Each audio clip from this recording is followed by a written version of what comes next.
Primary, upper primary, high school প্রত্যেকটি স্কুলের জন্য একটি গুরুত্বপূর্ণ অর্ডার জারি করা হয়েছে government of India, ministry of education, department of school education, literary, PM Poshan ডিভিশনের পক্ষ থেকে।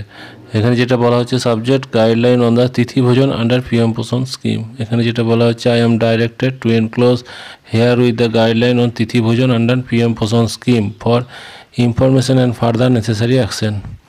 You are requested to share the action taken report, coverage of student and school during celebration of 100 days program, informative enclosed annexure। অর্থাৎ যেটা বলা হলো যে 100 দিন ধরে প্রত্যেকটি স্কুলে চলবে এই পিএম পোষণের আন্ডারে তিথি ভোজন। এই তিথি ভোজনে কী কী করতে হবে সেটা নিয়ে আমরা আলোচনা করব এবার। প্রধানমন্ত্রী পোষণের অধীনে 100 দিনের জন্য যে তিথি ভোজন প্রকল্প চালু হয়েছে, বিদ্যালয়ের ছাত্রছাত্রীদের পুষ্টিকর স্বাস্থ্যের দিকে লক্ষ্য রেখে এই প্রকল্প কী কী খাওয়াতে হবে মেনে চলতে হবে নিচে পরপর দেখানো হলো। তিথি ভোজনে তাজা ও স্বাস্থ্যকর ও পুষ্টিকর খাবার পরিবেশন করতে হবে।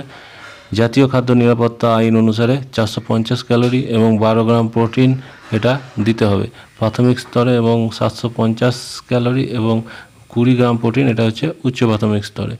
স্থানীয়ভাবে পাওয়া সবুজ শাকসবজি, শিম, ডাল, বাজরা ইত্যাদি খাবার মেনুতে অন্তর্ভুক্ত করতে হবে। রান্না, স্টোরেজ ও খাবারের পরিচর্যার জন্য পরিষ্কার পরিচ্ছন্নতা ও স্বাস্থ্যবিধি মেনে চলতে হবে। মৌসুমি ফল মেনুতে অন্তর্ভুক্ত করা যেতে পারে। পানীয় এবং রান্নার জন্য বিশুদ্ধ পানীয় জল সরবরাহ করা যেতে পারে।